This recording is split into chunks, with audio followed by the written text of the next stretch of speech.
ఆయనకి. అట్లాగే స్టాలిన్కి చాలా బాధ్యతగా చెప్తాడు ఆయన. ఆయన శత్రువుగా చూడ్డు ఎవరిని కూడా, అది ఆయన మనస్తత్వం. కానీ ఒకటి సార్, అంటే ఇవన్నీ ఇప్పుడు చెప్పడం నారా లోకేష్ గారు మొన్నే బయట పెడితే అయిపోయేది, ఇప్పుడు బయట పెట్టడం అంటే ఆ రోజున నాకు తెలిసి భార్య పిల్లలతో వెళ్ళారు. అవును, అప్పుడు మీడియాతో టైం ఇవ్వాల ఆయన, మీడియాకి టైం ఇవ్వాల, కలుసుకుని వచ్చేసారు. ఈ ట్రిప్ వెళ్ళినప్పుడు కాస్త 2 రోజులు ఉన్నారు కదా, కలిశారు. మేబీ ఆ ఉద్దేశంతో ఇప్పుడు మీడియాతో కాస్త ఖాళీ దొరికేటప్పటికి చిట్ చాట్ లో మాట్లాడింది. అది కూడా ప్రెస్ బ్రీఫింగ్ గా కాదు ఆయన మాట్లాడింది.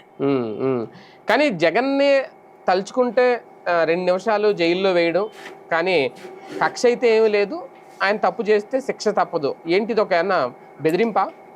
సరదాగా మాట్లాడుతుంటారు, ఏముంది అందులో, అదే పెద్ద విషయం ఏం కాదు. జగన్ని తలుచుకుంటే 2 నిమిషాలు వేస్తారు, 2 నిమిషాలు బయటికి కూడా వస్తారు, ఏముంది అందులో.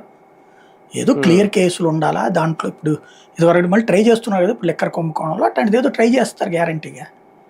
ఈ లోపు ఏంటంటే ప్రతీకారం అంటున్నారు కాబట్టి అబ్బాయి మేము ప్రతీకారం, మొన్నదాకా ఆయనే చెప్పాడు రెడ్ బుక్ అని.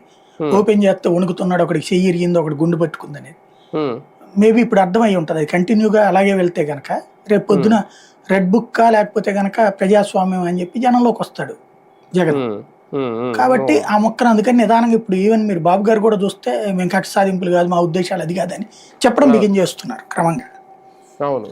అంటే అంతకుముందు మేము కక్ష సాధిస్తామని చెప్పారు, ఇప్పుడు కక్ష కాదు అని చెప్పడం బిగిన్ చేస్తున్నారు, కన్విన్స్ చేసే ప్రయత్నం చేస్తున్నారు. ఎందుకంటే జనంలోకి వెళ్ళిపోయింది కక్ష సాధింపు రెడ్ బుక్ అనేటటువంటిది.